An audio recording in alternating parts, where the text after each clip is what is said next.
So today's lecture is about purification. It is part 2 of purification. ठीक, तो इसमें बेटे हमारे पास सबसे पहला मेथड जो आज हम पढ़ेंगे वो है sedimentation and decantation. Okay, sedimentation and decantation का प्रिंसिपल है कि there is difference in density of components which are not soluble into each other. ऐसे कंपोनेंट्स जो आपस में डिसॉल्व नहीं होते हैं और उनकी डेंसिटी का भी फर्क है. तो ऐसे केस में हमने एक जार लिया या एक वेसल लिया, उस वेसल में अपने मिक्सचर को डाल दिया और कुछ देर के लिए पड़ा रहने दिया. जो हैवियर कंपोनेंट होगा, जिसकी डेंसिटी ज्यादा होगी, वो नीचे रह जाएगा बेटा, और जो आपका what you can say component हल्का होगा या जिसकी डेंसिटी कम होगी वो ऊपर रहेगा. अब इसको पकड़ के हल्के हाथ से हम ऐसे ऐसे करके इसको टिल्ट करेंगे और पहले एक पार्ट को निकाल लेंगे. ठीक, फिर जैसे उसकी लाइन आएगी, मतलब यू कैन से मेनिस्कस आएगी या बोल सकते हैं सेपरेशन वाली लाइन आएगी, 2-4 ड्रॉप बार फेंक देंगे एंड देन अगेन दूसरा कंपोनेंट जो होगा वो अलग हो जाएगा. सो दिस इज सिंपलेस्ट वे. बचपन में हम करते आए, जैसे सैंड और वाटर को हमें अलग करना है तो हमने क्या किया, पड़े रहने दिया, सैंड नीचे बैठ जाएगी, वाटर ऊपर आ जाएगा, तो वाटर को आसानी से निकाल देंगे. कौए ने पानी पिया, याद है ना? तो that was the same thing. तो उसी तरह से हमारे पास ऐसा होगा. तो सेडिमेंटेशन डिकेंटेशन कोई मुश्किल तो बात नहीं है ना बेटा. Okay, now one very important method जो आज हम करने जा रहे हैं बेटा, दैट इज क्रिस्टलाइजेशन एंड रीक्रिस्टलाइजेशन. यहां इसको बोल सकते हैं रीक्रिस्टलाइजेशन. रीक्रिस्टलाइजेशन या सिंपली हम इसको क्रिस्टलाइजेशन भी बोल देते हैं. रिक्रिस्टलाइजेशन में इसलिए बोल रहा हूं कि हो सकता है हमारे पास पहले भी क्रिस्टल हो. दिस इज पॉसिबल कि हमारे पास पहले भी क्रिस्टल हो, पर ये जरूरी नहीं पहले क्रिस्टल हो, पहले सॉल्युबल भी हो सकता है कोई चीज. हमें उसके क्रिस्टल बनाने हैं बेटा. +2 के प्रैक्टिकल्स में आपको ये करवाया जाएगा, इसलिए अभी से ध्यान से समझ लो.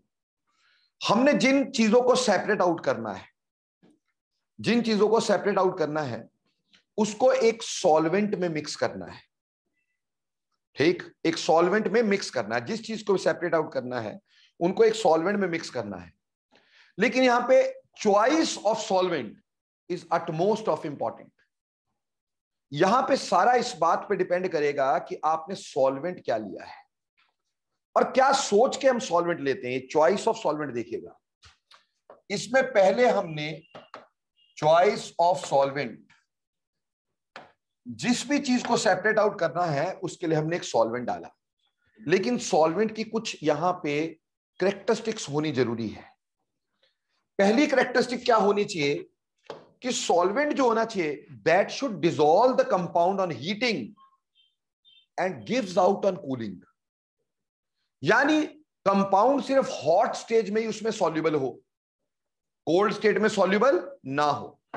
तो क्या बोलेंगे, पहली चॉइस हमें सॉल्वेंट कैसे लेनी है कि solvent should dissolve organic compound on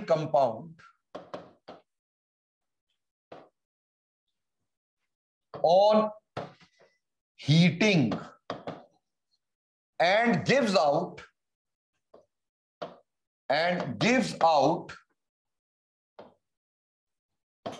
on cooling. Solvent ऐसा होना चाहिए जो गर्म करे तो वो ऑर्गेनिक कंपाउंड को डिसॉल्व कर ले, और जब ठंडा करे तो वो उसको वॉमिट आउट कर दे, बाहर निकाल दे. एक ये क्राइटेरिया होना चाहिए. दूसरा क्राइटेरिया ये भी होना चाहिए कि solvent should not chemically react with our compound. Solvent should not chemically react with the compound. Solvent जो है वो कंपाउंड के साथ केमिकली रिएक्ट नहीं कर जाना चाहिए, क्योंकि अगर वो केमिकली रिएक्ट कर ही गया तो हमारा कंपाउंड बचेगा ही नहीं. सेपरेट किसको करेंगे आप? समझ में आई? तो केमिकल रिएक्शन नहीं होना चाहिए, सिर्फ डिसॉल्व करना चाहिए ऑन हीटिंग और बाहर दे देना चाहिए ऑन कूलिंग. अगली बात, solvent itself should not decompose on heating. Solvent it self should not decompose on heating। ऐसा ना हो हीट करके सॉल्वेंट ही डिकम्पोज हो जाए तो डिजोल्व उसमें चुनचुने होगा क्या।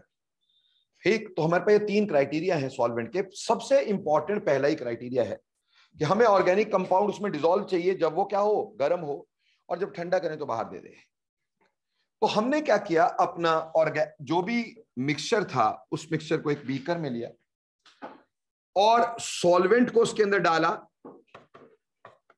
ठीक, और ऑर्गेनिक कंपाउंड को उसमें डिसॉल्व किया ऑन हीटिंग।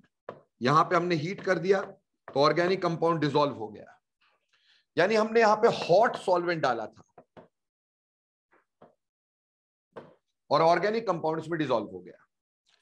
अब इसके लिए एक स्पेशल तरह की फनल आती है जिसको बोलते हैं बकनर फनल। क्या बोलते हैं? Buchner funnel, a special type of funnel. इस फनल में होता क्या है, साथ में हॉट वाटर की जैकेट होती है बेटा, ठीक, यहां पे हॉट वाटर की जैकेट रहेगी बच्चे,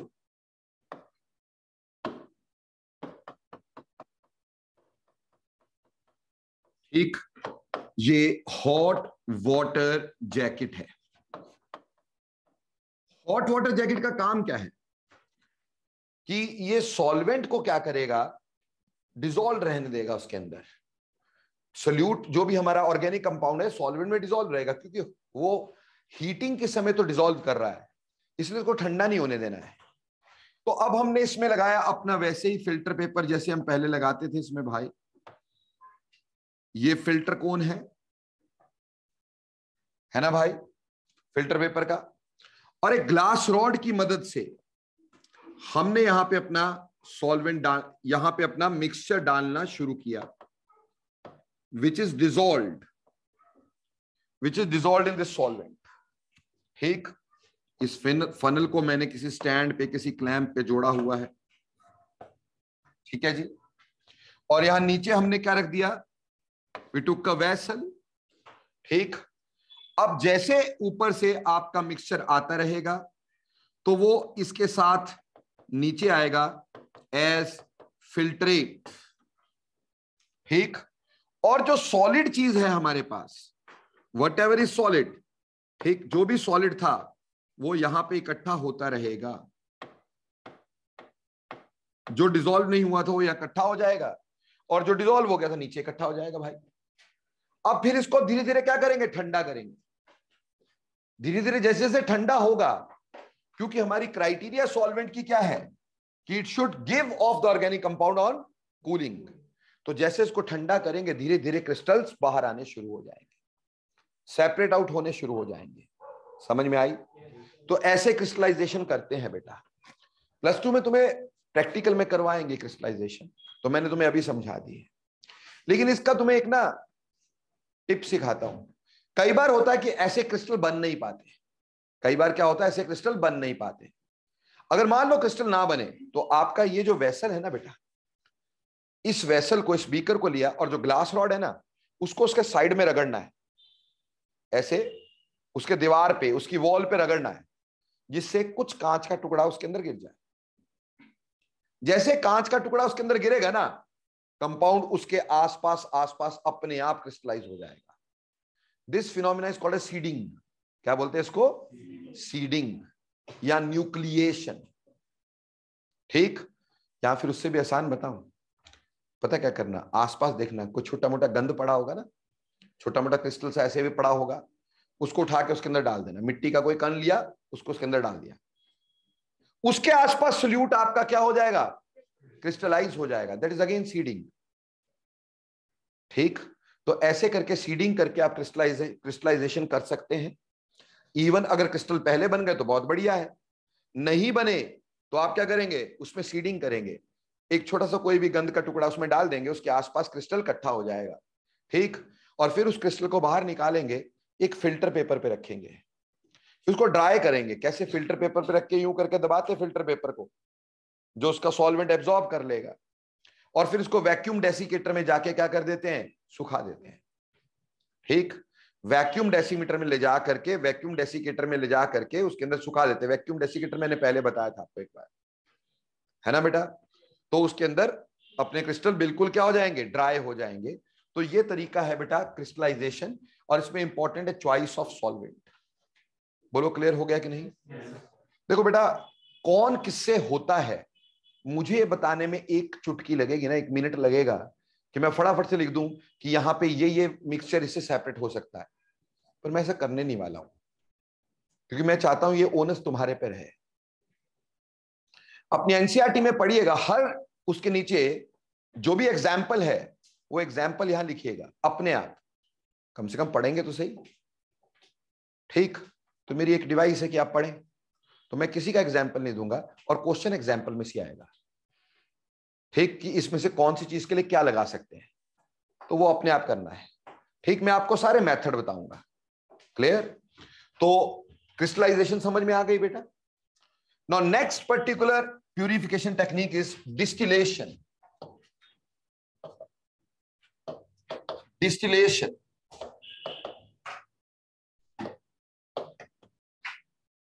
बेटा, डिस्टिलेशन जो है ये उन लिक्विड्स के लिए कर सकते हैं जिसमें बॉइलिंग पॉइंट का डिफरेंस 30 डिग्री से अबव हो। डिस्टिलेशन कई तरह की है।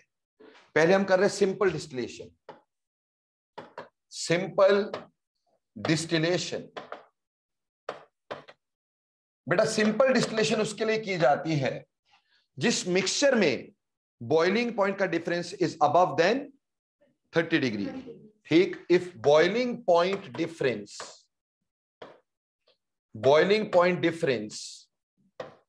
Is more than 20 to 30 degree. ठीक, यानी कंसिडरेबल डिफरेंस हो। सिंपल बात है कि बॉइलिंग पॉइंट में कंसिडरेबल डिफरेंस हो। बेटा इसका प्रिंसिपल यह है कि at boiling temperature remains constant. जब बॉइलिंग हो रही होती है ना, तो टेम्परेचर हमेशा कांस्टेंट रहता है। ठीक, at boiling temperature remains constant. जब बॉइलिंग हो रही होती है टेम्परेचर कांस्टेंट रहता है। क्यों बेटा? बेटा जब बॉइलिंग हो रही होती है तो जितनी हीट आप दे रहे होते हो ना, that is used to pull apart the molecules, वो मॉलिक्यूल को दूर ले जाने में यूज हो जाती है। और एक्सेस ऑफ हीट मॉलिक्यूल अपने साथ लेके उड़ जाते हैं, इसलिए net energy of liquid change नहीं होती। Net energy of liquid change नहीं होती, इसलिए उसका टेम्परेचर चेंज नहीं होता। जैसे आप में से बहुत सारे लोग जो है लेजी हैं। ठीक, मम्मा सवेरे बोलते बेटा नहा लो, हम बोलते जी पानी को गर्म होने दो, नहा लेते हैं। थोड़ी देर बाद मम्मा का आवाज आती है, बेटा पानी उबल रहा है नहा लो, हम बोलते जी 5 मिनट और गर्म होने दो। बाई चांस मम्मी हुई केमिस्ट तो डंडा पकड़ के मारेगी कि अभी बॉइलिंग आ गया, बॉइलिंग के बाद टेम्परेचर राइज नहीं होगा। एट बॉइलिंग टेम्परेचर उसके बाद राइज नहीं होता। ठीक, जब तक वो पूरा का पूरा लिक्विड बॉयल ना हो जाए। क्यों? जो हीट आप दे रहे हो that is used to pull apart the molecules, वो मॉलिक्यूल को दूर ले जाने में यूज हो रही है। और एक्सेस ऑफ हीट जो है वो मॉलिक्यूल अपने साथ लेके उड़ रहे हैं, तो net average kinetic energy of liquid remains same, इसलिए temperature at boiling remain same. इसी का फायदा हम उठाते हैं डिस्टिलेशन में। डिस्टिलेशन में बेटे हम एक राउंड बॉटम फ्लास्क ले लेते हैं।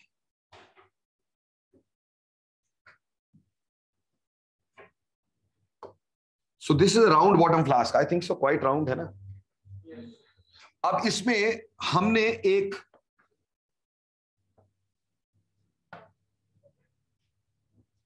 पोडियम पे इसको रख दिया भाई। ठीक, वायर गॉज की उसके ऊपर रख दिया, नहीं तो नीचे गिर जाएगा भाई। अब इसमें हमने एक लगा दिया यहां पर स्टॉपर। ठीक, जिस मिक्सचर को करना था सेपरेट, उस मिक्सचर को डाला इसके अंदर।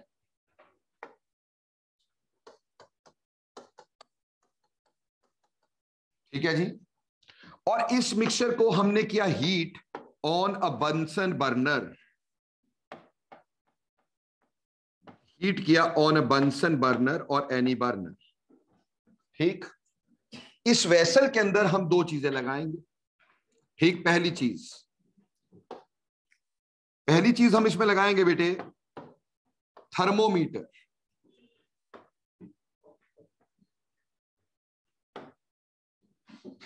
ये हमने यहां पे थर्मोमीटर लगा दिया ताकि लिक्विड का बुखार चेक हो सके। ठीक, बॉइलिंग पॉइंट हम देख सकें इसलिए। ठीक है बच्चे, और यहां से एक डिलीवरी ट्यूब को बाहर निकालेंगे भाई।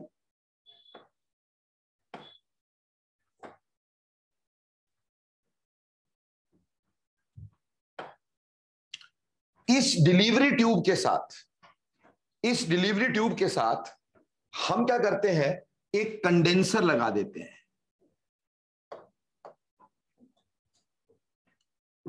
ये एक कंडेंसर है।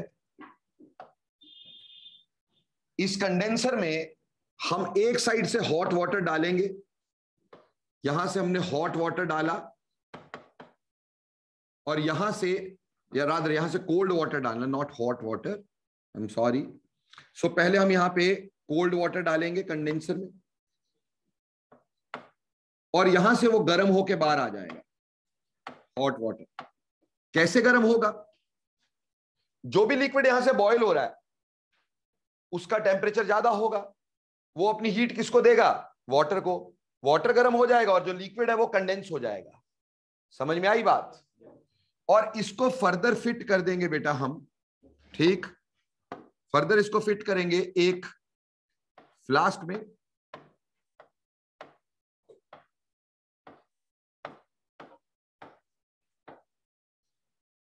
ठीक, अब क्या होगा, जैसे पहले दो लिक्विड है, मान लो ए एंड बी। मान लो ए का बॉइलिंग पॉइंट जो है वो 300 केल्विन है और बी का बॉइलिंग पॉइंट जो है वो 350 केल्विन है। तो जैसे टेम्परेचर 300 होगा ए बॉयल होना शुरू हो जाएगा और टेम्परेचर 300 ही रहेगा क्योंकि at boiling temperature remains constant. तो दूसरी चीज बॉयल नहीं होगी, सिर्फ ए ही बॉयल होगा और ए के वेपर्स यहां से बाहर आएंगे और यहां पर आकर के इकट्ठे हो जाएंगे। ठीक, यहां से कंडेंस भी हो जाएगा, लिक्विड में चेंज हो जाएगा और यहां आकर के ये इकट्ठा हो जाएगा। क्लियर हो गई बात? जैसे थर्मोमीटर में टेम्परेचर बढ़ना शुरू हो जाए इसका मतलब पहला कंपोनेंट बॉयल हो गया है। अब आप क्या करेंगे, इस वेसल को हटा के दूसरा लगा देंगे भाई, तो दूसरा कंपोनेंट बॉयल होने लगेगा। ठीक, जब टेम्परेचर 350 हो जाएगा दूसरा कंपोनेंट बॉयल होना शुरू हो जाएगा। अगर 3 कंपोनेंट हुए तो भैया फिर जब इसका टेम्परेचर फिर बढ़ने लगा तो फिर अगला वाला फिर से जो फ्लास्क है वो चेंज करते रहे। ऐसे करके बेटा डिस्टिलेशन कर लेते हैं। सो इसमें जो प्रिंसिपल यूज्ड है वो है difference in boiling point is above 20 to 30 degree and at boiling temperature remains constant. ठीक बेटा, इस सिंपल डिस्टिलेशन समझ में आई? अब कभी कभी क्या होता है, इस सिंपल डिस्टिलेशन में हम एक और तरह की डिस्टिलेशन भी करते हैं जिसको बोलते हैं reduced pressure distillation. Now simple distillation का अगला पार्ट यही कर रहे हैं, reduced pressure distillation. Reduced pressure distillation. देखो प्यारे बच्चों, जब रिड्यूस्ड प्रेशर डिस्टिलेशन की आप बात करते हो, ये किन के लिए किया जाता है बेटे? ये तब किया जाता है अगर हमारे पास या तो substance decomposes on its boiling point. ठीक, ये तब किया जाता है if substance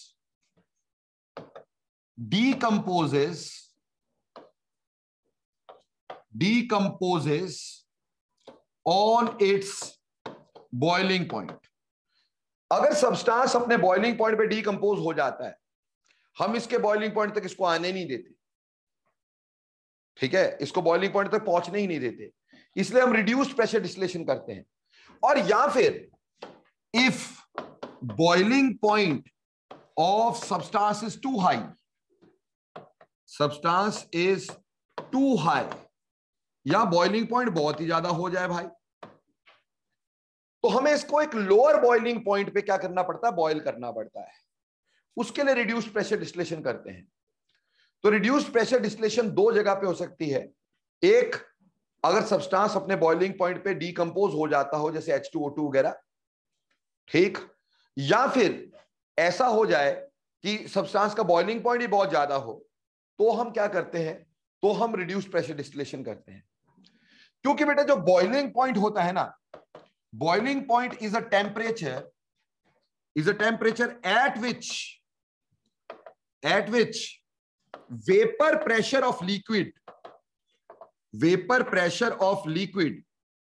becomes equal to atmospheric pressure.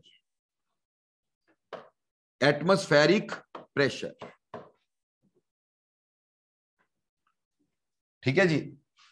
Boiling point एक ऐसा टेम्परेचर है जिस समय लिक्विड का वेपर प्रेशर, यानी लिक्विड जब वेपर में चेंज हुआ, उस वेपर का प्रेशर होगा भाई। जब लिक्विड का वेपर प्रेशर एटमॉस्फेरिक प्रेशर के बराबर होता है, तब बॉइलिंग होनी शुरू होती है। That is the boiling point. अब मान लो अगर मैंने एटमॉस्फेयर का प्रेशर ज्यादा रखा, तो वेपर प्रेशर को वहां तक पहुंचने के लिए ज्यादा हीट करना पड़ेगा, तो बॉइलिंग पॉइंट ज्यादा होगा। मान लो आपने क्या किया, आपने बॉइलिंग पॉइंट कम ऐसे कर दिया कि आपने एटमॉस्फेरिक प्रेशर कम कर दिया। कैसे? यहां पे बेटा एक सक्शन पंप जोड़ दिया। क्या जोड़ दिया? Suction pump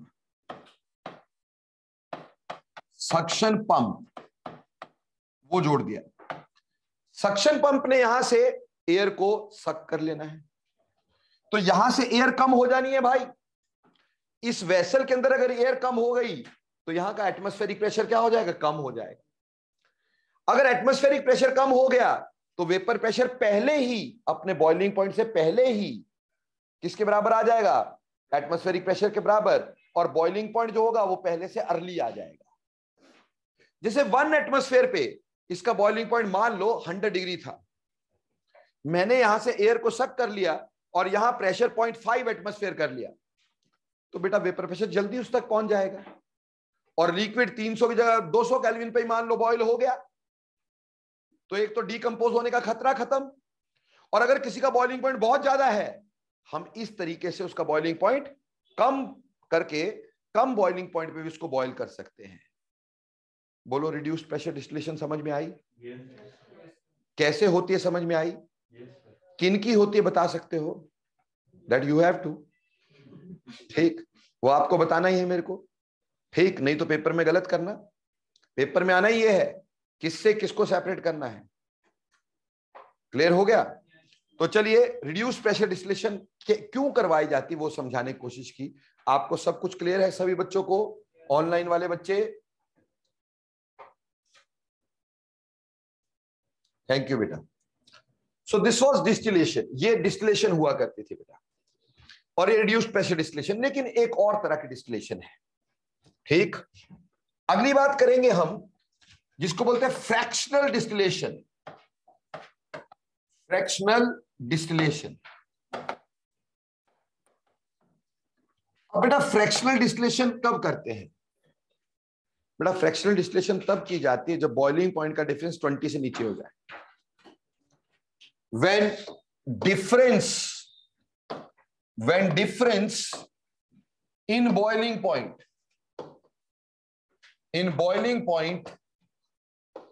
is less than 20 degree,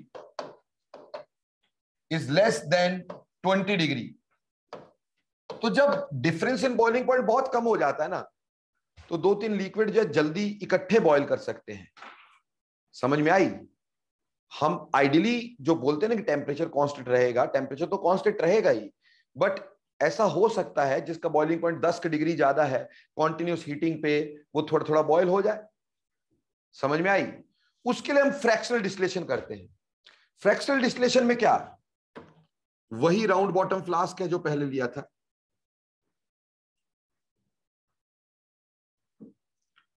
ठीक, और वैसे ही उसमें हमने इसका थर्मोमीटर भी लगाना है। ये तो नेसेसरी है ताकि हमें पता चल सके, ये थर्मोमीटर है। लेकिन इसके ऊपर, इसमें चाहे थर्मोमीटर यहां ना लगाएं, एक और जगह बताता हूं आपको। इसमें आपने एक कॉलम लगा दिया बेटा, जिस कॉलम को हम फ्रैक्शनल कॉलम कह देते हैं। This is a fractional column. बाजार में बहुत सारे फ्रैक्शनल कॉलम आते हैं, जैसे एक होता है बबल कैप, ये बबल कैप फ्रैक्शनल कॉलम हो गया।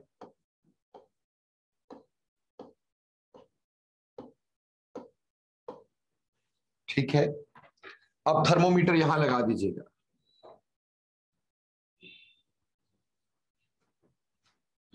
ठीक है, यहां से हम अपनी डिलीवरी ट्यूब लेंगे,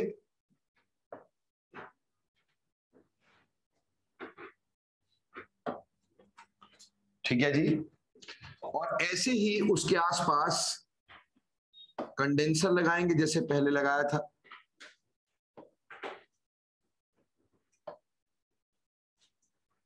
ठीक है जी, अब क्या होता है कि हम इस लिक्विड को जो यहां पे लिया हुआ है, ठीक, इसको अपन फिर से बॉयल करेंगे। ठीक है जी, और ये मैंने बंसन बर्नर पे इसको हीट कर दिया थोड़ा सा।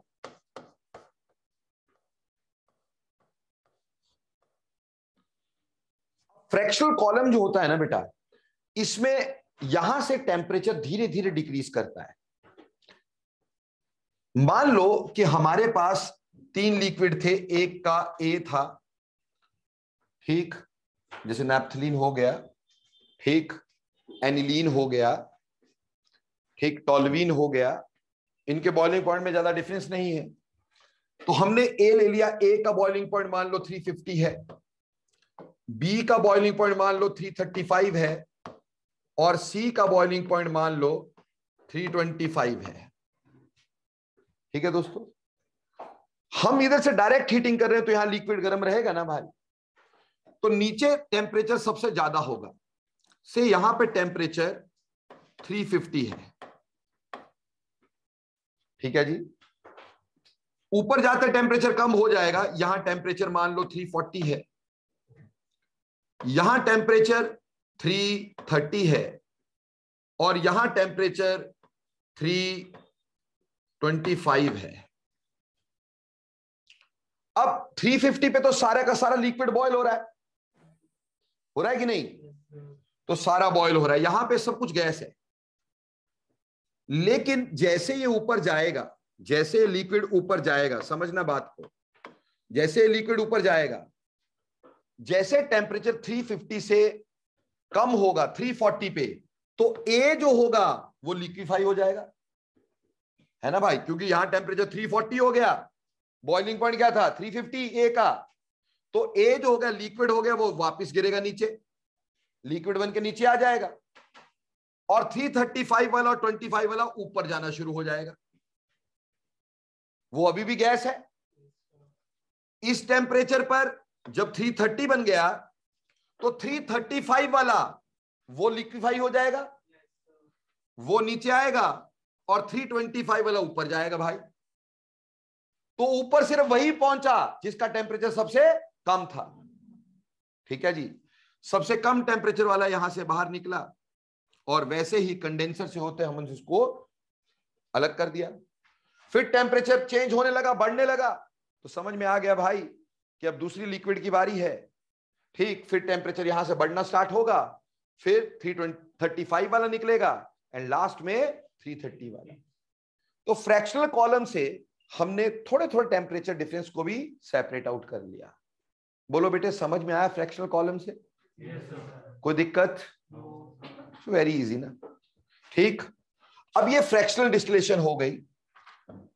बेटे एक और तरह की डिस्टिलेशन देखते हैं, एक होती है स्टीम डिस्टिलेशन। स्टीम डिस्टिलेशन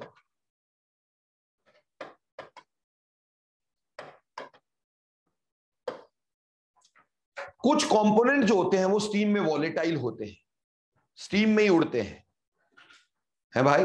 कुछ कंपोनेंट होते हैं जो स्टीम वॉलेटाइल होते हैं। बेटा एक याद करना यार, केमिकल बॉन्डिंग में क्वेश्चन करवाया था मैंने, ortho nitrophenol is steam volatile whereas para nitrophenol is not. क्योंकि बोला था ऑर्थो नाइट्रोफिनोल में इंट्रा मॉलिक्यूलर हाइड्रोजन बॉन्ड होता है, जबकि पैरा नाइट्रोफिनोल में इंटर मॉलिक्यूलर हाइड्रोजन बॉन्ड होता है।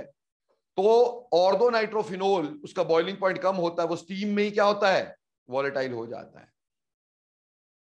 तो ऐसी चीजें जिनको डायरेक्ट हीट ना दे सके, स्टीम डिस्टिलेशन किसकी करते हैं, जिनको डायरेक्ट हीट ना दे सके। ठीक, अब मान लो कैरोसिन है, डायरेक्ट हीट दोगे क्या, बम बन जाएगा वो। समझ में आई? तो किसी किसी चीज को हम डायरेक्ट हीट नहीं दे सकते, ठीक, और वो स्टीम में वॉलेटाइल होता है। जैसे ऑर्थो नाइट्रोफिनोल को डायरेक्ट हीट नहीं देते बेटा, इट कैन एक्सप्लोड। समझ में आई बात? नाइट्रो कंपाउंड्स एक्सप्लोसिव होते हैं। दुनिया में जितने भी एक्सप्लोसिव हैं उनका नाम थोड़ा याद करो, तो सबसे पहला नाम याद आएगा TNT, that is tri nitrotoluene. Nitro हुआ कि नहीं? ऐसे TNB, ट्राई नाइट्रो बेंजीन। ऐसे डायनामाइट, डायनामाइट होता है tri nitro glycerol, di nitro glycol, adsorbed in a porous earth called as kieselguhr. Red colour की एक अर्थ होती हो, लाल बम जलाए होंगे कभी दिवाली पे, है ना, उसमें नीचे रेड कलर की मिट्टी सी होती है ना, दैट इज कीसलघर। तो ऐसे रेड कलर की मिट्टी के अंदर डाई नाइट्रो ग्लाइकोल और ट्राई नाइट्रोग्लिसरॉल को एड्सॉर्ब करवा देते हैं, वो डायनामाइट होता है। बट यहां पे हम क्या बात कर रहे हैं, नाइट्रो कंपाउंड्स। तो नाइट्रो कंपाउंड जनरली क्या होते हैं, एक्सप्लोसिव होते हैं बेटा। यहां तक कि RDX जो है ना, RDX, ये भी बेटा नाइट्रो कंपाउंड है, ट्राई नाइट्रो कंपाउंड है। HMX ये टेट्रा नाइट्रो कंपाउंड है। तो नाइट्रो कंपाउंड एक्सप्लोसिव होते हैं, ठीक, इसलिए उसके साथ डायरेक्ट छेड़छाड़ नहीं की जाती, डायरेक्ट हीट नहीं किया जाता, नहीं तो ऐसा हो सकता है फोटो पे हाथ चढ़ जाए। ठीक, तो इसलिए उसमें हम स्टीम डिस्टिलेशन करते हैं। शादियों में खाना खाने गए होंगे ना, पता मेरे को, जाते तुम, वहां पे कॉफी मशीन लगी होती है ना भाई। कॉफी मशीन जो होती है उसमें कॉफी बनती है यार, नहीं, उसमें एक टुंडू सा से बाहर निकला होता है ना भाई। एक जग में वो कॉफी का मिक्सचर ले लेते हैं ठंडा, उसमें दूध, चीनी, कॉफी पाउडर, है ना, पानी सब मिक्स कर देते हैं और वो टुंडा सा डालते हैं उसके अंदर। ठीक, उससे क्या निकलता है, वेपर्स, सुपर हीटेड स्टीम। तो वो सिर्फ कॉफी को गर्म कर रहे होते हैं। समझ में आई? वो कॉफी कोई बना नहीं रहे, उन्होंने मिक्सचर को क्या किया, गर्म किया। ठीक, और क्योंकि बहुत ही प्रेशर के साथ वेपर जा रहे हैं तो वहां झाग भी बन जाती है, एक्सप्रेसो तैयार, है ना भाई। तो बेसिकली स्टीम डिस्टिलेशन उसी से हम लेते हैं। किसकी करेंगे, substances which are volatile in water या steam, volatile in steam and cannot be directly heated and cannot be directly heated। ठीक, ऐसो को हम स्टीम डिस्टिलेशन करवाते हैं।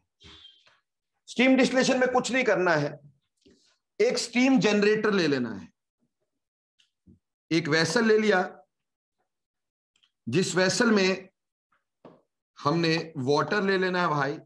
ठीक, इस वेसल के अंदर मैंने वाटर ले लिया और थोड़ा प्रेशर हाई रखेंगे। यहां पर प्रेशर क्या रखेंगे, हाई, ताकि बॉइलिंग पॉइंट डिले हो जाए और वाटर का बॉइलिंग पॉइंट 100 से थोड़ा अबव रहे। उसको सुपर हीटेड स्टीम बोलते हैं। क्या बोलते हैं, सुपर हीटेड स्टीम। तो यहां से जो स्टीम बाहर आएगी वो कहलाएगी सुपर हीटेड स्टीम।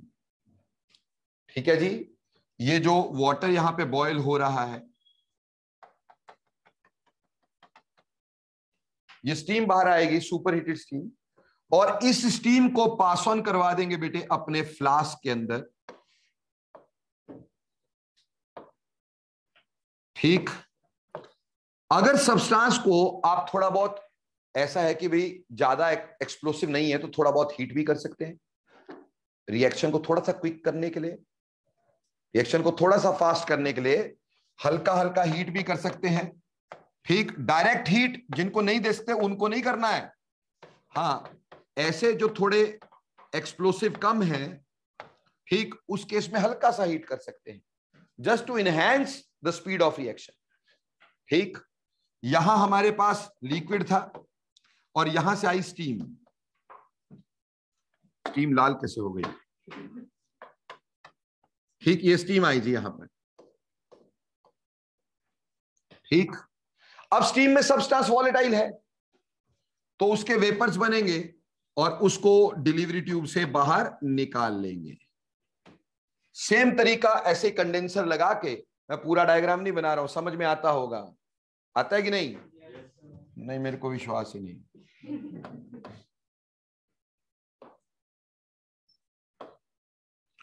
ये कंडेंस है,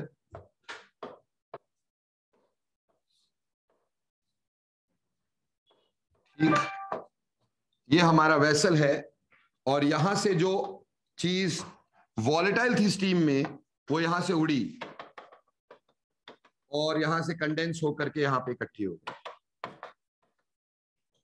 ठीक है बच्चे, ये स्टीम डिस्टिलेशन होती है। बेटा इसमें एक छोटी मोटी कैलकुलेशन होती है जो अभी पूरी तरह तुम्हें समझ में भी नहीं आएगी, बिकॉज तुमने स्टेट्स ऑफ मैटर नहीं किया है और वैसे उस पर कभी कुछ क्वेश्चन आएगा भी नहीं, तो वो अपन डील नहीं कर रहे हैं। ठीक, there is no need to that, जरूरत ही नहीं है। लेकिन इसको स्टेट्स ऑफ मैटर में डेफिनेटली मैं करवा दूंगा कि स्टीम डिस्टिलेशन में कैसी कैलकुलेशन करनी है, क्योंकि वो गैसियस इक्वेशन को साथ में लेके होगी, तो जब तक वो नहीं समझ में आएगा तब तक ये समझ में आना थोड़ा मुश्किल होगा। तो मैं इसलिए कैलकुलेशन नहीं अभी कर रहा हूं और जरूरत भी नहीं है। आपको सिर्फ ये समझना था किसके लिए होती है। Ortho nitrophenol can be separated by this particular way. Oh, मेरे को तो बताना ही नहीं था, पर चलो मैंने बता दिया। ठीक, ortho salicylic acid, ortho nitrophenol, ऐसी चीजें जो स्टीम वॉलेटाइल हैं उसको हम इसमें कर सकते हैं, ऐसे कर सकते हैं। बोलो क्लियर बेटा? तो डिस्टिलेशन के सारे मेथड समझ में आए कि नहीं आए भाई? ठीक बेटे, जो सब्सटेंस को डायरेक्टली हीट नहीं कर सकते या फिर जो स्टीम में वॉलेटाइल है, हमने स्टीम को जनरेट करवाया at a temperature more than 100 degree, क्योंकि हमने यहां प्रेशर ज्यादा रखा था, तो भैया बॉइलिंग पॉइंट डिले हो गया है ना। हमने इसको भी हीट किया है, यहां पर बॉइलिंग पॉइंट डिले हो गया और ये स्टीम जो निकली 100 डिग्री से ज्यादा वाली थी, इसने यहां पर आके लिक्विड को क्या किया? गर्म किया। तो जो चीजें स्टीम में वॉलेटाइल है, स्टीम का मिक्स होकर यहां से आ जाएगी भाई, समझ में आई? उसको कलेक्ट कर लेना। तो स्टीम डिस्टिलेशन तो हमने किया सिंपल डिस्टिलेशन, हमने किया रिड्यूस्ड प्रेशर डिस्टिलेशन, हमने किया फ्रैक्शनल डिस्टिलेशन और हमने किया स्टीम डिस्टिलेशन। स्टीम डिस्टिलेशन की कैलकुलेशन नहीं की सर ने अभी। ठीक, तो ये डिस्टिलेशन थी। अब डिस्टिलेशन से आगे एक और मेथड लेते हैं, सब्लिमेशन। सब्लिमेशन, अब सब्लिमेशन का मतलब तो समझते ही होंगे, directly changing from solid to gas form. क्या बोलेंगे? डायरेक्टली चेंजिंग फ्रॉम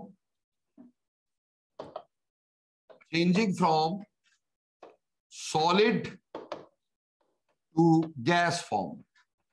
जैसे नैप्थलीन, सल्फर, कैम्फर, ठीक, ये सब चीजें जो हैं ये सीधे क्या हो जाती है? सब्लिमेट हो जाती है। कैम्फर कभी जलाया होगा घर में भाई, डायरेक्ट वेपर में चेंज हो जाता है कि नहीं? इसमें क्या करना है? एक चाइना डिश ले लेनी है और चाइना डिश में अपना मिक्सचर डाल देना है। ठीक, इसके ऊपर एक इन्वर्टेड कीप रख देनी है, इन्वर्टेड करके कीप रख देनी है और कीप के एंड को कॉटन प्लग से बंद कर देना है ताकि वेपर इससे बाहर ना निकल जाए। इसके ऊपर हम एक गीला कपड़ा रखेंगे, अ वेट क्लॉथ, या सिंपल बात बोलूं तो इसको ठंडा रखने की कोशिश करेंगे। ठीक है जी, हमने एक वेट क्लॉथ रख दिया यहां पर। ठीक, अब इस मिक्सचर को हमने यहां पे हीट किया बच्चे।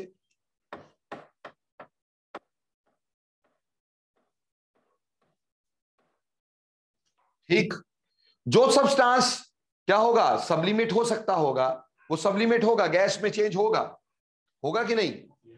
और जैसे वो वेसल से टकराएगा यहां पर आके, यानी कीप के साथ टकराएगा, कीप ठंडी ठंडी कूल कूल, तो फटाफट से किसमें चेंज हो जाएगा, सॉलिड में।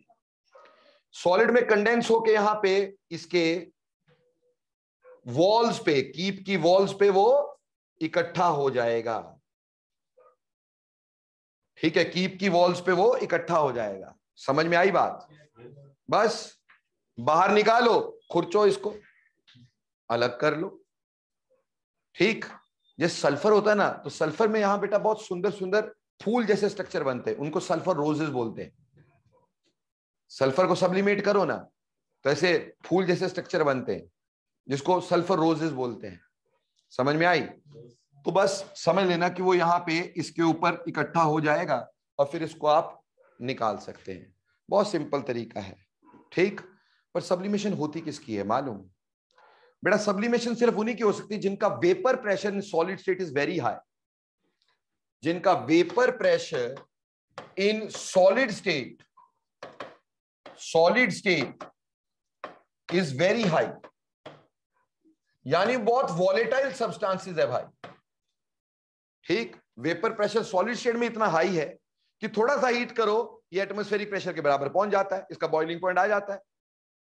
मेल्टिंग से पहले क्या हो गई, मेल्टिंग के साथ ही साथ बॉइलिंग, क्योंकि vapour pressure is too high, it at once reaches equal to atmospheric pressure. तो सॉलिड से डायरेक्टली बॉयल हो गया, लिक्विड और पार्ट ही नहीं आया बीच में। समझ में आई बेटा बात? तो इस तरह से सब्लिमेशन की जा सकती है। उम्मीद करता हूं ये भी क्लियर हो गया। अभी तक जो भी तुमने किया, हमने शुरुआत में क्या किया था, सबसे पहला क्या किया था, सबसे पहले परसों फिल्टरेशन, फिल्ट्रेशन के बाद की डिफरेंशियल एक्सट्रैक्शन, डिफरेंशियल एक्सट्रैक्शन के बाद आज शुरू किया था किससे, सेडिमेंटेशन एंड डीकंडेशन। फिर हमने क्या किया, रिक्रिस्टलाइजेशन, उसके बाद डिस्टिलेशन, 4 तरह की। ठीक, उसके बाद सब्लिमेशन। ये सारा टाइम ऐसे था, मतलब टाइम पास काम है ये। ठीक, इसमें सिर्फ यही पूछेंगे किसके लिए क्या होगा, लेकिन सबसे इंपॉर्टेंट बात अब करवाने जा रहा हूं, तो अपनी आंखें खोल लें please. This is the most important part in the purification we are going to deal with. अब हम डिस्कस करेंगे chromatography. Chromatography very very very important. Chromatography is a technique, initially it was used to separate out pigments. बेटा scientist का नाम था sweat.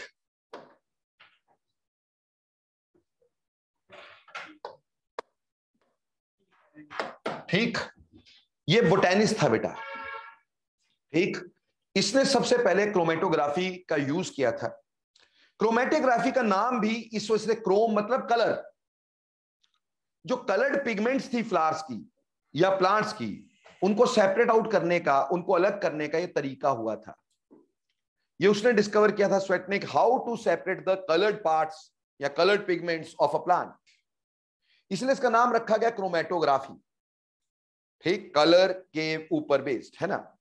But later on this technique has been used, even किसी में colour है नहीं है, आज हम किसी के लिए भी इसको यूज कर सकते हैं।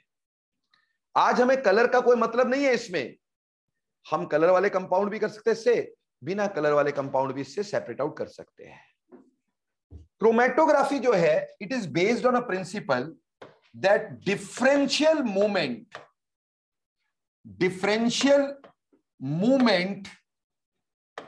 Of a component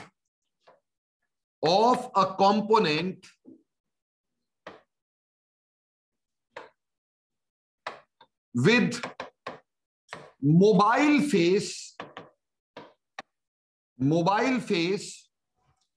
through a stationary phase,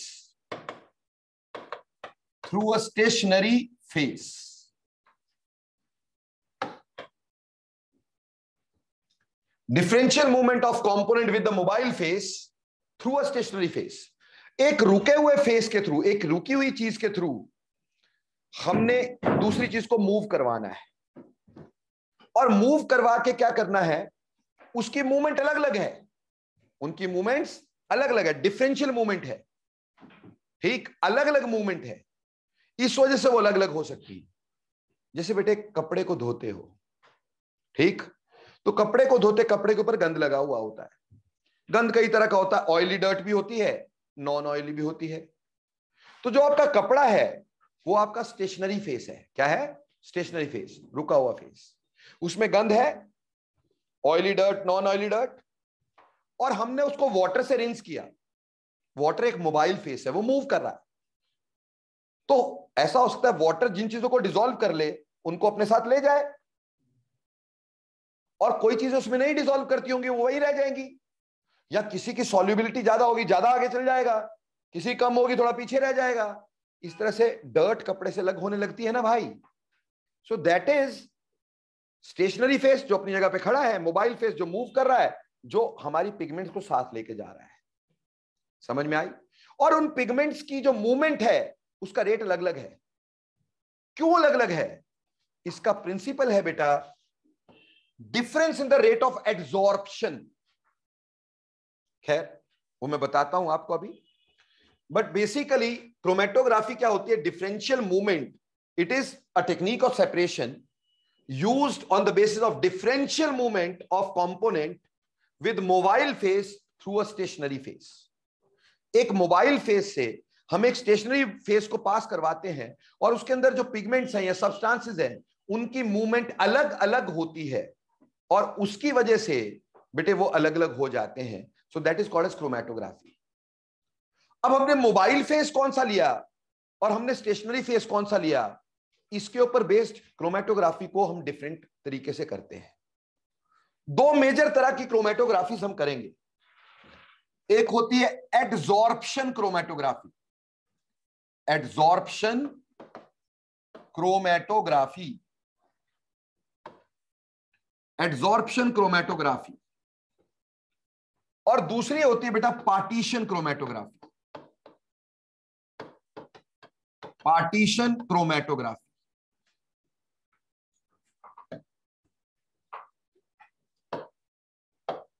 adsorption chromatography and partition chromatography. देखो बेटा एड्सॉर्प्शन क्रोमेटोग्राफी जो है इसका एग्जांपल होता है column chromatography. Column chromatography is an example of this adsorption chromatography. पर मेरे प्यारे बच्चों, इसको समझने के लिए पहले हमें टर्म एड्सॉर्प्शन को समझना होगा। What do you mean by adsorption? बेटा एक होती है एब्सॉर्प्शन। एब्सॉर्प्शन का मतलब होता है बल्क के अंदर चले जाना, बल्क के अंदर चले जाना। एक होती है एडजॉर्प्शन, सरफेस पे रह जाना। जैसे ये टेबल है, टेबल के ऊपर धूल पड़ी हुई है, क्या टेबल के अंदर घुस गई? This just adsorption. ये क्या है? एडजॉर्प्शन है, ठीक। और अगर मान लो हमारे पास कोई ऐसी चीज हो जो कि टेबल के अंदर घुस जाए, वो क्या हो जाएगी? एब्जॉर्प्शन। जैसे एक चौक होता है, चौक को आपने लिया, पानी में डाला, ठीक, और निकाला, सुखा लिया, तो सरफेस वाला पानी उड़ गया, पर उसके अंदर अंदर पानी रहेगा ना, सो दैट इज एब्जॉर्प्शन। पर आपने स्टील का पीस लिया, उसको डिप किया वाटर में, बाहर रखा, क्या पानी उसके अंदर जाएगा यार? वो सिर्फ कहां पे रहेगा? सरफेस पे। तो सरफेस पे इकट्ठा होना इज एड्सॉर्प्शन। जैसे कि आपकी स्टडी है, सरफेस पे रहती है ना। जिस दिन वो एब्जॉर्प्शन हो जाएगी ना, पढ़ने की लोड खत्म हो जाएगी, पढ़ना नहीं पड़ेगा, हमेशा ध्यान में रहेगा। पर तुम एब्जॉर्ब करते, एब्जॉर्ब नहीं करते, ठीक। तो adsorption is a surface phenomenon, surface पे चीजों का इकट्ठा होना। क्लियर हो गई बात? इसको लेने के लिए हम क्या करते हैं, कॉलम क्रोमेटोग्राफी का एक एग्जाम्पल आपको देते हैं। बेटा कॉलम क्रोमेटोग्राफी कैसे की जाती है, ध्यान दीजिएगा। लेबोरेटरी में एक इस तरह की जाओगे कभी ना, लेबोरेटरी में अगर भगवान की दया से गुड लक हुआ, कभी चांस मिला, तो स्कूल की लेबोरेटरी जाना, उसके अंदर ऐसी सी डंडी ना एक लटकी हुई होगी, हर टेबल पे ऐसी डंडी लटकी हुई दिखाई दे जाएगी आपको क्लैंप के साथ, ठीक है जी, ऐसे करके। अगर बाई चांस टेबल ये क्लैंप के साथ हमने जोड़ दिए, ऐसे एक डंडी है भाई, इसको बोलते हैं ब्यूरेट। क्या बोलते हैं? ब्यूरेट, है ना भाई? कभी टीचर से पूछ लेना सर ब्यूरेट कैसी होती है, एक लंबी सी डंडी आपको दिखाई देगी वहां पर, ठीक है, उसको ब्यूरेट बोलते हैं। इस ब्यूरेट के अंदर हम क्या करेंगे, कुछ एड्सॉर्बिंग मटेरियल्स का कॉलम बनाएंगे। अब एड्सॉर्बिंग मटेरियल कौन कौन से हो सकते हैं? पार्टीशन क्रोमेटोग्राफी बाद में करवा रहा हूं मैं, अभी इसकी बात कर रहा हूं। जैसे बेटे हम यूज कर सकते हैं सिलिका SiO2, हम यूज करते हैं अल्मूना Al2O3, हम यूज कर सकते हैं MgO मैग्नीशियम ऑक्साइड, हम यूज कर सकते हैं चारकोल, हम यूज करते हैं स्टार्च,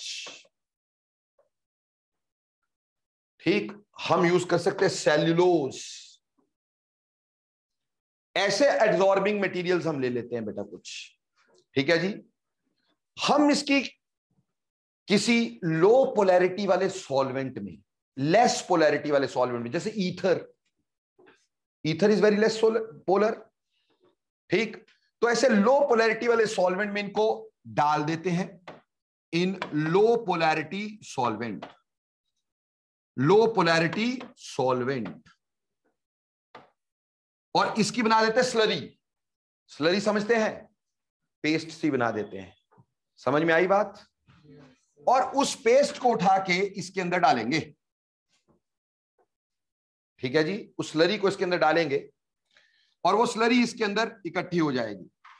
इसको थोड़ा टैप करेंगे ताकि इसमें एयर बबल्स ना रह जाए, ताकि इसमें एयर बबल्स ना रह जाए। पर उससे पहले एक खास बात ये कि इस ब्यूरेट में यहां नीचे ना आपने एसिड वॉश्ड सैंड डाल देनी है, एसिड वॉश्ड सैंड डाल देनी है। क्यों?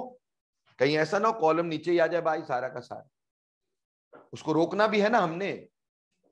पर रोकना ऐसा नहीं है कि भाई उसको ऐसा कोई बंद कर दो ताकि उससे कुछ बाहर ही ना निकल पाए, पोरस मटेरियल चाहिए, तो हमने एसिड वॉश सैंड लगा दी, ठीक है बच्चे, वो हमने यहां लगा दी, कॉलम इसके अंदर डाला, टैप टैप टैप, ताकि कोई भी बबल ना रहे, और फिर इसको कुछ टाइम के लिए पड़ा रहने दे, 15-20 मिनट पड़े रहने दे ताकि कॉलम सेटल डाउन हो जाए। दिस इज कॉलम मेकिंग, समझ में आया? अब कॉलम बनने के बाद इसके ऊपर भी ऐसे ही थोड़ी सैंड रख लेते हैं, यही वाली, ताकि जब हम इसके ऊपर से अपने मिक्सचर को डालें, कहीं ऐसा ना हो बीच में कुआं ही बन जाए, सारा कॉलम ही डिस्टर्ब हो जाए, कॉलम खराब हो जाए, वो नहीं चाहते ना हम। तो हमने इसके ऊपर सैंड डाली, और सैंड के ऊपर ना बेटे थोड़ा सा आप ऐसा करो, ग्लास वूल रख दो। क्या रख दो? ग्लास वूल, डबल श्योर होने के लिए, ताकि कॉलम खराब ना हो, ठीक है जी, समझ में आया? अब जिस भी मिक्सचर को हमने सेपरेट करना है, जिस भी मिक्सचर को हमने सेपरेट करना है, उस मिक्सचर को एक वेसल में लेके हाई पोलैरिटी सॉल्वेंट में मिक्स करना है। किसमें? यहां पे लिया हाई पोलैरिटी सॉल्वेंट, जिसमें हमने अपने मिक्सचर को डिसॉल्व कर लेना है। सर यहां पे हाई पोलैरिटी सॉल्वेंट क्यों चाहिए? देखो बेटे, हाई पोलैरिटी सॉल्वेंट इसलिए चाहिए बेटा, क्योंकि अगर पोलैरिटी कम हुई ना तो हो सकता है वो कुछ चीजों को कम डिसॉल्व करे, उसके लिए हमें सॉल्वेंट ज्यादा चाहिए होगा। अब हम ड्रम भर के सॉल्वेंट तो लेने से रहे, है ना, तब तो जिंदगी लग जाएगी इसको सेपरेट करते करते भाई। तो हमें सॉल्वेंट कम से कम यूज करना है, तो हम हाई पोलैरिटी ले लेंगे। हाई पोलैरिटी में सब चीजें क्या हो जाती हैं? डिसॉल्व हो जाती हैं भाई। लो पोलैरिटी वाला लोगे तो सॉल्वेंट का अमाउंट ज्यादा लगेगा भाई, सो हमें दिक्कत होगी भाई, टाइम भी ज्यादा लगेगा, वैसे भी मुश्किल आएगी। क्लियर? तो हमने हाई पोलैरिटी वाला एक क्वेश्चन आ चुका ऑलरेडी बेटा, why we should use high polarity solvent to, you can say, mix this mixture for chromatography. Because otherwise the amount of solvent needed will be very very high, because चीजें पूरी तरह dissolve नहीं होंगी। जिसकी polarity बहुत ज्यादा होगी वो आसानी से चीजों को डिसॉल्व करेगा। क्लियर हो गई बात?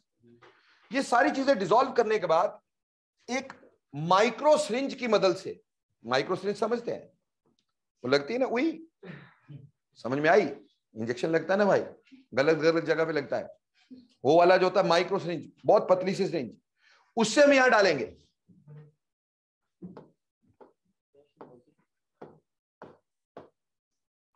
हमने यहां पे अपना मिक्सचर डाला, ये इसलिए बेटा ताकि कॉलम खराब ना हो जाए यार। डालने को तो ऐसे भी डाल देते, पर मिक्सचर से क्या होगा, कॉलम खराब हो जाएगा ना, तो सिरिंज की मदद से आस्ते आस्ते डालने का। अब ये जो एड्सॉर्प्शन क्रोमेटोग्राफी है, इसका प्रिंसिपल ही क्या है? इसका प्रिंसिपल है different rate of adsorption, difference in the rate of adsorption. इसका प्रिंसिपल है डिफरेंस। अगर इसका प्रिंसिपल पूछें, क्योंकि बहुत बार पूछते हैं, प्रिंसिपल ऑफ कॉलम क्रोमेटोग्राफी या एड्सॉर्प्शन क्रोमेटोग्राफी, क्रोमेटोग्राफी, ठीक है जी, that is difference in the rate of adsorption, in the rate of adsorption। बेटा एड्सॉर्प्शन का रेट डिफरेंट होना, ठीक है जी। उससे क्या होगा, जब हम इसको यहां पे डालेंगे ना बेटा जी, तो जिसकी एड्सॉर्प्शन ज्यादा होती है, जिसकी रेट ऑफ एड्सॉर्प्शन ज्यादा होती है, वो पहले एड्सॉर्ब हो जाएगा। तो उसका यहां पे एक ऐसे कॉलम सा बन जाएगा, से ये सब्सटेंस ए हो गया, जो सबसे हाईली एड्सॉर्ब था। ठीक ऐसे ही जिसका एड्सॉर्प्शन थोड़ा कम होता है, वो थोड़ा और नीचे जाएगा, कहीं थोड़े नीचे जाके एड्सॉर्ब होगा, ये सब्सटेंस बी है। और जो सबसे कम एड्सॉर्ब होगा, जिसकी रेट ऑफ एड्सॉर्प्शन सबसे कम होगी, वो एड्सॉर्ब ही नहीं हो रहा होगा, वो सबसे नीचे जाके एड्सॉर्ब होगा। यानी इसमें ये ए बना, ए हो गया हाईली एड्सॉर्ब्ड, हाईली एड्सॉर्ब्ड, जो सबसे ज्यादा एड्सॉर्ब होता है। ये हो गया बी लेस एड्सॉर्ब्ड, जो लेस एड्सॉर्ब्ड होगा। ये होगा सी विच इज लीस्ट एड्सॉर्ब्ड। और मान लो कोई एड्सॉर्ब हो ही नहीं पा रहा, वो अपने आप यहां से नीचे आएगा कि नहीं? नीचे हमने क्या रखा होगा, बीकर, जो एड्सॉर्ब भी नहीं हुआ नीचे आ गया, बाकी ये कॉलम में सेट हो गया। समझ में आई? अब ये तो हो गया कॉलम्स कैसे बनाए हमने इसके। अब ये पिगमेंट्स अलग अलग हो चुकी हैं। अब इस कॉलम से इन पिगमेंट्स को अलग अलग करना है, निकालना है बेटा। Separating out of adsorbed pigments from the column is called as elution. क्या बोलते हैं? Separating out of adsorbed pigments from the separating out of adsorbed pigments from the column is called illusion। अब हमें इल्यूजन करनी है, इसको separate करना है, इसको बाहर निकालना है। कैसे करेंगे? हम इसमें कुछ सॉल्वेंट्स का यूज करेंगे। ठीक, उन सॉल्वेंट्स को बोलेंगे इल्यूएंट। इल्यूजन करने वाले सॉल्वेंट्स इल्यूएंट्स। तो हम यहां पे इल्यूएंट्स डालेंगे। ठीक, इसको डालेंगे भाई यहां पे। पहले सबसे कम पोलैरिटी वाला डालेंगे। सबसे कम पोलैरिटी वाला सबसे लेस एड्सॉर्ब को अपने साथ डिसॉल्व करके बाहर ले जाएगा। लेस पोलैरिटी वाला सबसे कम एड्सॉर्ब को बाहर ले जाएगा, वो अलग कर दो। फिर दूसरा सॉल्वेंट डालो थोड़ी हाई पोलैरिटी के साथ, थोड़ा हाई पोलैरिटी वाला अगले को एड्सॉर्ब करके बाहर ले जाएगा। फिर उससे भी हाई पोलैरिटी वाला डालो जो सबसे ज्यादा एड्सॉर्ब को बाहर ले जाएगा। तो इंक्रीजिंग पोलैरिटीज में सॉल्वेंट डालते जाओ और नीचे वेसल चेंज करते जाओ, अलग अलग पिगमेंट्स इकट्ठी हो गई। अब इसको आप क्या करो, इवेपोरेट कर लो भाई, या फिर डिस्टिल कर लो, सारी पिगमेंट्स अलग अलग हो गई। बोलो क्लियर बेटे? सारा कुछ समझ में आया? पहली बात, हमने कॉलम किसका बनाया था? Silica, aluminium, MgO, charcoal, starch, cellulose, इसका मिक्सचर ले लो चाहे एक ले लो यार, कोई फर्क नहीं पड़ता है।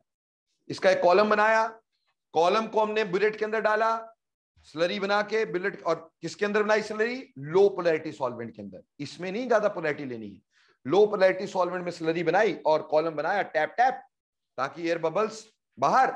और फिर हमने इसके ऊपर क्या रखा? एसिड प्रूफ सैंड, ठीक, या बोलिए एसिड वॉश्ड सैंड, और ऊपर से क्या डाल दिया? ग्लास वूल वगैरह। और फिर जो मिक्सचर था उसको हाई पोलैरिटी सॉल्वेंट में मिक्स किया ताकि सॉल्वेंट कम से कम लगे, ठीक, और फिर माइक्रो सिरिंज से डाला। तो जो ज्यादा एड्सॉर्ब होगा ऊपर रह जाएगा, जो कम एड्सॉर्ब होगा नीचे होगा, जो बहुत लेस एड्सॉर्ब नीचे, जो बिल्कुल एड्सॉर्ब नहीं बिल्कुल नीचे। समझ में आ गई बात? फिर हम इसमें इल्यूएंट्स डालेंगे। इल्यूएंट्स आर द सॉल्वेंट्स, वो इंक्रीजिंग पोलैरिटी में डालेंगे, पहले कम वाला, फिर ज्यादा वाला, फिर ज्यादा वाला। सबसे कम वाला सबसे नीचे वाले को बाहर निकालेगा, सबसे उससे ज्यादा वाला उससे ऊपर वाले को, उससे ज्यादा वाला उससे ऊपर वाले को, ऐसे इल्यूजन हो जाएगी, अलग अलग हो जाएगा। क्लियर? नाउ यहां पे खास बात, इस पर्टिकुलर में बोलो मोबाइल फेस कौन सा आया? मोबाइल फेस, मोबाइल फेस क्या था? Solvent, that is liquid. Mobile face liquid हुआ कि नहीं? विच इज सॉल्वेंट, जो हम डाल रहे हैं भाई, कौन से वाला? इल्यूएंट, ठीक है जी। और स्टेशनरी फेस कौन सा आया इसमें? स्टेशनरी फेस, खड़ा हुआ फेस कौन सा भाई एड्सॉर्प्शन क्रोमेटोग्राफी में? कॉलम, दैट इज सॉलिड, है ना? कॉलम स्टेशनरी फेस था ना भाई इसमें। तो सॉलिड स्टेशनरी फेस है और लिक्विड मोबाइल फेस है। यही पूछेंगे इसमें, सॉलिड, इसमें मोबाइल फेस कौन सा, स्टेशनरी फेस कौन सा? समझ में आ गया? सॉल्वेंट मोबाइल था तभी तो मूव करता आगे जा रहा था भाई। क्लियर हो गया कि नहीं? और कॉलम जो था वो स्टेशनरी फेस था, अपनी जगह पे खड़ा था, ठीक।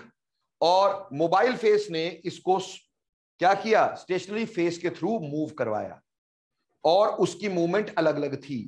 तो differential movement of component from the with the mobile phase through a stationary phase. बोलो समझ में आया क्रोमेटोग्राफी? एड्सॉर्प्शन क्रोमेटोग्राफी क्लियर हुई? कॉलम क्रोमेटोग्राफी क्लियर हुई? क्या क्या करना है समझ में आया? ठीक बेटा, ये लार्ज स्केल पे भी यूज हो सकती है। तो चाहे अब पिगमेंट में कलर हो ना हो, हम इसको यूज कर सकते हैं। ये लार्ज स्केल पे भी यूज हो सकती है, ठीक है। तो ये थी एड्सॉर्प्शन क्रोमेटोग्राफी। अब एक दूसरी थी, that was partition chromatography. That was partition chromatography. अब जैसे बेटा एड्सॉर्प्शन में तो हमने एड्सॉर्ब करवाया, ठीक है। पार्टीशन क्रोमेटोग्राफी में हम क्या करते हैं बेटा, हम इसमें पिगमेंट्स के अंदर पार्टीशन लेके आते हैं, ठीक। इसमें एक एग्जांपल होता है थिन लेयर क्रोमेटोग्राफी। एक एग्जांपल होता है थिन लेयर क्रोमेटोग्राफी।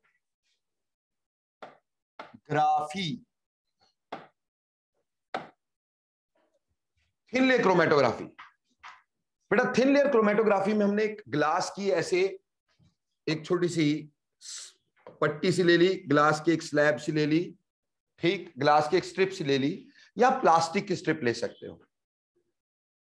घर पे कभी पकौड़े तलते देखा? बेसन के अंदर डाला अपना आलू, बेसन हो गया कोट, है ना भाई, और फिर तल दिया, ऐसे ही होता है कि नहीं?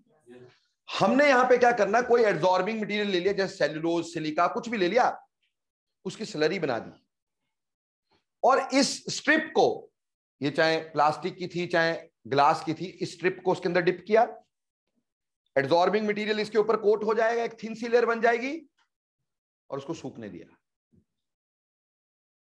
समझ में आई बात? तो ऐसे करके इसके ऊपर एक थिन सी लेयर एड्जॉर्बिंग मटेरियल की, सिलिका की या सेलुलोज की या चारकोल की, ये इसके ऊपर थिन सी लेयर बन गई कि नहीं? अब हमने इस ग्लास के ऊपर जो थिन लेयर है उसके ऊपर पेंसिल से नीचे से कम 1 या 2 सेंटीमीटर छोड़ करके एक लाइन लगा देनी है, ठीक? पेंसिल से। इसको बोलते हैं स्टार्टिंग लाइन। क्या बोलते हैं? Starting line.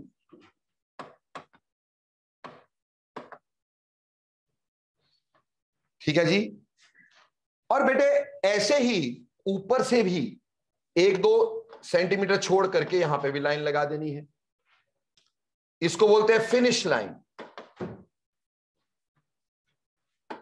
फिनिश लाइन, या फिर कई लोग इसको सॉल्वेंट फ्रंट बोलते हैं, सॉल्वेंट फ्रंट। और स्टार्टिंग लाइन को पिगमेंट फ्रंट बोलते हैं कई लोग, ठीक? ये सॉल्वेंट फ्रंट हो गया। क्लियर? स्टार्टिंग लाइन पे हम क्या करेंगे? कैपिलरी होती है ना, कैपिलरी, उस कैपिलरी की मदद से पिगमेंट को यहां पर एक ड्रॉप सा लगा देंगे। इसको बोलेंगे लोडिंग स्टोन। ये हो गया लोडिंग स्पॉट। लोडिंग स्पॉट, जहां पे हमने पिगमेंट को लोड कर दिया। जो भी पिगमेंट हमने सेपरेट आउट करनी थी वो कैपिलरी की मदद से यहां लगा दी। ठीक है जी। अब इसको हमने क्या करना है? इसको एक जार के अंदर रखना है, इस थिन लेयर को। ठीक है जी। और उसमें डालना है एक सॉल्वेंट। और सॉल्वेंट कैसे डालना बेटे? सॉल्वेंट सिर्फ इतना का डालना है कि हमारे पास ये जो प्लेट है सिर्फ नीचे नीचे डिप करे। ये सॉल्वेंट स्टार्टिंग लाइन तक नहीं पहुंचना चाहिए, नीचे रहना चाहिए। समझ में आई? सॉल्वेंट में डिप कर दिया। कभी बेटा फिल्टर पेपर को पानी में डिप करो या अखबार के पीस को पानी में डिप करो, अखबार पूरा पानी चूस लेती कि नहीं? पानी ऊपर चढ़ने लगता है कि नहीं? Similar will happen here. इसके ऊपर जो एड्सॉर्बिंग मटेरियल है वो क्या करेगा? वो इस सॉल्वेंट को एड्सॉर्ब करेगा। सॉल्वेंट ऊपर की तरफ को जाना शुरू हो जाएगा। ठीक है जी। जब ऊपर को जाएगा, यहां पहुंचेगा, पिगमेंट को अपने अंदर डिसॉल्व करेगा, है ना जी, और ऊपर की तरफ को मूव करना शुरू करेगा। समझ में आई? अब उस पिगमेंट में बड़ी सारी चीजें थी भाई। पहली वाली पिगमेंट जो ज्यादा एड्सॉर्ब हो सकती थी वो यहीं एड्सॉर्ब हो गई। ठीक है जी। जो थोड़ी कम एड्सॉर्ब हो सकती थी, ठीक, वो थोड़ी ऊपर चले गई। जो और भी कम एड्सॉर्ब हो सकती थी वो और ऊपर चले गई। ऐसे सॉल्वेंट ऊपर जाता रहेगा और पिगमेंट्स अपनी अपनी जगह पे एड्सॉर्ब होती रहेंगी, depending upon rate of adsorption. जिसकी ज्यादा एड्सॉर्प्शन होनी है वो नीचे रह जाना है, जिसकी एड्सॉर्प्शन कम होनी है वो ऊपर चला जाना है। ठीक है। ऐसे हमारी पिगमेंट्स सेपरेट हो गई थिन लेयर क्रोमेटोग्राफी में। क्लियर? अब इसमें फटाफट बताओ मोबाइल फेज क्या था? मोबाइल फेज क्या था इसमें? Solvent, and that was liquid. और स्टेशनरी फेज कौन सा था इसमें?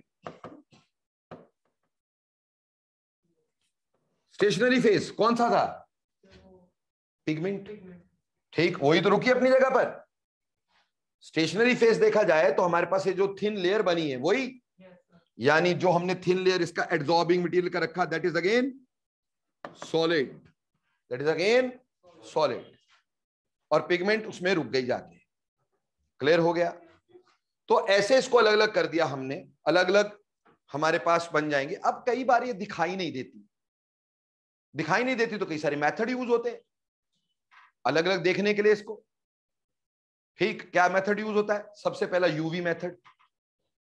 जो चीजें फ्लोरिसेंट होती हैं यूवी लाइट में उसको यूवी बल्ब में देखते हैं, यूवी लाइट्स में देखते हैं। ठीक, तो वो फ्लोरिसेंट चमकने लग जाएंगी, पता चल जाएगा यहां यहां ये पिगमेंट आ गई। पर बेटा जो प्लांट्स की पिगमेंट्स होती जनरली वो फ्लोरिसेंट नहीं होती है, तो ये यूवी मेथड बहुत काम का नहीं होता है। तो एक होता है कि आयोडीन क्रिस्टल मेथड, उसमें हम क्या करते हैं, थोड़े से आयोडीन क्रिस्टल लेते हैं एक वेसल में, उसमें स्ट्रिप को डाल देते हैं, उसमें स्ट्रिप को डाल देते हैं, आयोडीन क्रिस्टल इसके ऊपर चिपक जाते हैं और अलग अलग एड्सॉर्प्शन की वजह से अलग अलग इंटेंसिटी का ब्राउन कलर दे देते हैं। वैसे आयोडीन ब्लू होती है, पर जब क्रिस्टल इसके ऊपर चिपकते हैं तो जितनी इंटेंसिटी उसके हिसाब से कलर अलग अलग आएगा, थोड़ा ब्राउन सा कलर आता है, ठीक, तो अलग अलग कलर आपको दिखाई दे जाएगा, अलग अलग पिगमेंट आपको समझ में आ जाएगी। समझ में आई बात? इसमें एक सबसे इंपॉर्टेंट चीज होती है रिटेंशन फैक्टर। क्या होती है? Retention factor. मान लो ये हमारे पास टीएलपी है। What do you mean by TLP? Thin layer plate,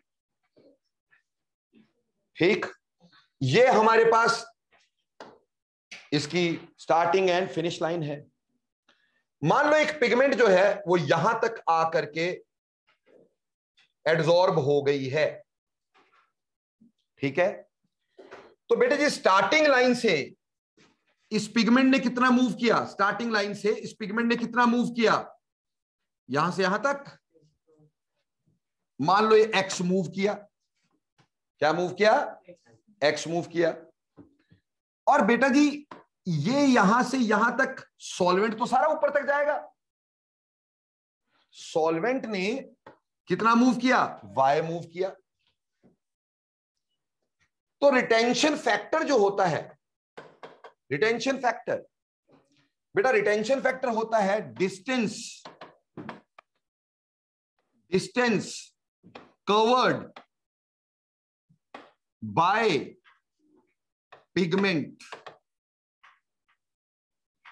यानी कि x divided by distance covered by solvent from starting line. Starting line से ये दोनों कितना डिफरेंस, कितना डिस्टेंस कवर कर रहे हैं, उनकी रेशियो को क्या बोलते हैं हम? Retention factor.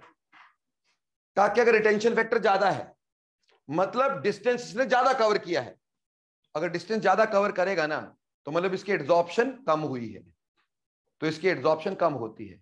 यानी एक तरह से बोल सकते हैं कि retention factor is inversely proportional to extent of adsorption, या फिर कितनी एड्सॉर्प्शन हो सकती है, ठीक। Power of adsorption, power of adsorption, जो ज्यादा एड्सॉर्ब होगा उसका रिटेंशन फैक्टर कम होगा। क्यों? उसका डिस्टेंस कम कवर होगा ना भाई, उसका रिटेंशन फैक्टर कम होगा। और जो कम एड्सॉर्ब होगा वो ज्यादा ऊपर तक जाएगा, उसका डिस्टेंस ट्रेवल्ड ज्यादा होगा कि नहीं, तो उसकी एड्सॉर्प्शन कम है। तो रिटेंशन फैक्टर से हम पावर ऑफ एड्सॉर्प्शन भी देख सकते हैं कि कौन ज्यादा एड्सॉर्ब होती, कौन कम एड्सॉर्ब होती है, उस हिसाब से भी हम पिगमेंट्स को देख लिया करते हैं। बोलो बेटा टीएलसी समझ में आई? टीएलसी मतलब थिन लेयर क्रोमेटोग्राफी, इसको शॉर्ट फॉर्म में प्यार से बोल देते हैं टीएलसी। अब देखो बेटा इधर ध्यान देना, यहां पिगमेंट ऊपर को मूव करी है ना, तो इसको बोलते हैं असेंडिंग क्रोमेटोग्राफी। क्या बोलते हैं? Ascending chromatography. मान लो आपने सॉल्वेंट ऊपर यूज किया होता, सॉल्वेंट ऊपर रखा होता तो पिगमेंट नीचे को मूव करती, तो बोलते हैं डिसेंडिंग क्रोमेटोग्राफी। अगर सॉल्वेंट नीचे रखोगे ऊपर को जाएगा तो असेंडिंग क्रोमेटोग्राफी, सॉल्वेंट ऊपर रखोगे नीचे को आएगा तो डिसेंडिंग क्रोमेटोग्राफी। इस टीएलसी की जगह हम क्रोमेटोग्राफी पेपर भी ले सकते हैं, बाजार में मिलता है, सेलुलोज का बना होता है क्रोमेटोग्राफी पेपर। बस उसमें भी ऐसे ही लाइन लगाई, starting line, finish line, loading spot पे पिगमेंट को लोड किया और उस पेपर को थोड़ा सा सॉल्वेंट में डिप कर दिया। तो टीएलसी की जगह आप क्या यूज कर सकते हैं? Paper chromatography, that is also partition chromatography. तो अगर पिगमेंट ऊपर को जाएगी तो असेंडिंग, नीचे को आएगी तो डिसेंडिंग। और अगर मैंने उसको रोल बना के रख दिया तो बेटा सर्कुलरली मूव करेगी, तो उसको सर्कुलर क्रोमेटोग्राफी भी बोलते हैं, ठीक। जैसे रेडियल पेपर क्रोमेटोग्राफी इसी पार्टीशन क्रोमेटोग्राफी का पार्ट है। जैसे बेटा एक हम करते हैं रेडियल क्रोमेटोग्राफी, रेडियल क्रोमेटोग्राफी, या जिसको हम बोलते हैं विक क्रोमेटोग्राफी। क्या बोलते हैं? Wick chromatography. हमने एक वेसल लिया, वेसल के अंदर हमने अपना सॉल्वेंट डाल दिया। क्या डाल दिया? सॉल्वेंट। इसके अंदर हमने एक विक डाली। विक समझते? विक, जब हमें किसी को तंग करना होता है, एक लंबी सी कागज की नलकी सी बनाते हैं ना भाई, और दे उसके कान में देते हैं, है ना, वो क्या होती है? विक। समझ में आई बात? बत्ती। ठीक, तो ये विक सी ले ली और इसके ऊपर एक क्रोमेटोग्राफिक पेपर रख दिया। जहां ये विक की ओपनिंग है वहां एक छोटा सा पिन होल कर दिया। उस पिन होल को बोलेंगे लोडिंग स्पॉट। उसके आसपास अपनी पिगमेंट को लोड कर दिया, डाल दिया। जैसे सॉल्वेंट ऊपर आएगा और यहां से इधर को मूव करने लगेगा, तो भैया जो ज्यादा एड्सॉर्ब होगी वो इसके आसपास, जो थोड़ी सी कम एड्सॉर्ब होगी वो थोड़ी सी दूर दूर, जो थोड़ी और कम एड्सॉर्ब होगी वो और दूर दूर। तो ऐसे रिंग टाइप बनेंगे, आर्क टाइप बनेंगे, इसको बोलेंगे रेडियल क्रोमेटोग्राफी। क्या बोल देंगे? Radial chromatography. तो ऐसे करके बहुत सारी तरह की क्रोमेटोग्राफी होती है। एक होती है गैस क्रोमेटोग्राफी, जिसमें मोबाइल फेस क्या हो जाएगा? गैस। उसमें गैस में पिगमेंट मूव करेगी भाई। स्टेशनरी फेस सॉलिड या लिक्विड, जिससे हम उसको मूव करवा रहे हैं, वो गैस क्रोमेटोग्राफी। ज्यादातर उसमें जीनोन यूज करते हैं। गैस क्रोमेटोग्राफी में हम यूज करते हैं जीनोन, नोबल गैस। ठीक है। ऐसे ही बेटा हमारे पास एक होती है हाई परफॉर्मेंस क्रोमेटोग्राफी। बहुत सारी तरह की है। ठीक, बट हमारे को बेसिकली इसका प्रिंसिपल पता होना चाहिए था, difference in the rate of adsorption. Mobile phase, stationary phase पता होना चाहिए, इल्यूजन पता होनी चाहिए, कॉलम क्रोमेटोग्राफी का प्रिंसिपल, पार्टीशन क्रोमेटोग्राफी का प्रिंसिपल पता होना चाहिए। अब एक बात बताओ, पार्टीशन क्रोमेटोग्राफी से क्या लार्ज स्केल पे यूज कर सकते हैं? ऑब्वियसली नॉट बेटा, एक कैपिलरी से डालना है, जिंदगी लग जाएगी पूरा मिक्सचर सेपरेट करते करते। तो ये पार्टीशन क्रोमेटोग्राफी छोटे लेवल पर पिगमेंट्स को सेपरेट करने के लिए यूज होता है, और एड्सॉर्प्शन क्रोमेटोग्राफी हम बड़े लेवल पे यूज कर सकते हैं industrial method. Clear? So this is how we purify our organic compounds. So उम्मीद करता हूं प्यूरिफिकेशन पूरी तरह से क्लियर हो गई और क्रोमेटोग्राफी भी अच्छे से क्लियर हो गई। ठीक, बोलो क्लियर और नॉट? कोई डाउट है किसी का तो पूछ सकते हैं।